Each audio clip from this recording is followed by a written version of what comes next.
ಸಿದ್ದರಾಮಯ್ಯ ತಮ್ಮ ದಾಖಲೆಯ 17ನೇ ಬಜೆಟ್ ಅನ್ನು ಮಂಡನೆ ಮಾಡಿದ್ದಾರೆ. ಈ ಬಜೆಟ್ ನಲ್ಲಿ ಒಂದು ಮಹತ್ವದ ಘೋಷಣೆಯನ್ನು ಕೂಡ ಮಾಡಿದ್ದಾರೆ. ಅದೇನಪ್ಪಾ ಅಂತ ಹೇಳಿದ್ರೆ ಮಕ್ಕಳಿಗೆ ಸಂಬಂಧಪಟ್ಟಂತದ್ದು.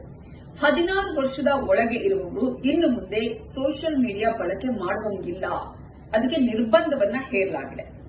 ಈ ಘೋಷಣೆ ಮಾಡಿರುವುದು ದೊಡ್ಡ ಮಟ್ಟದಲ್ಲಿ ಈಗ ಚರ್ಚೆಗೆ ಕಾರಣ ಆಗ್ತಾ ಇದೆ. ಒಂದು ಕಡೆ ಪರ ವಿರೋಧ ಅಭಿಪ್ರಾಯಗಳು ಕೇಳಿ ಬರ್ತಾ ಇದೆ. ಸ್ಕೂಲಲ್ಲಿ ಆಗಬಹುದು, ಆದ್ರೆ ಮನೆಯಲ್ಲಿ ಆಗಬಹುದು, ಹೊರಗಡೆ ಸೋಷಿಯಲ್ ಮೀಡಿಯಾ ಬ್ಯಾನ್ ಮಾಡೋದಕ್ಕೆ ಸಾಧ್ಯ ಇದೆಯಾ ಅನ್ನೋ ಪ್ರಶ್ನೆಯನ್ನ ಕೂಡ ಕೇಳಲಾಗ್ತಾ ಇದೆ. ಕರ್ನಾಟಕದಲ್ಲಿ ಅಂದ್ರೆ ಇಡೀ ಒಂದು ದೇಶದಲ್ಲಿ ನಾವು ಗಮನಿಸಿದ್ರೆ ಕರ್ನಾಟಕವೇ ಮೊದಲ ಸ್ಥಾನ ಸೋಷಿಯಲ್ ಮೀಡಿಯಾವನ್ನ ಬ್ಯಾನ್ ಮಾಡಿರೋದು.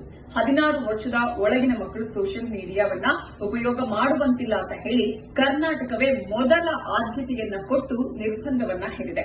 ಆನಂತರ ಆಂಧ್ರಪ್ರದೇಶದಲ್ಲೂ ಕೂಡ ಇಂತಹ ಒಂದು ನಿರ್ಧಾರವನ್ನ ಕೈಗೊಳ್ಳಲಾಗಿದೆ.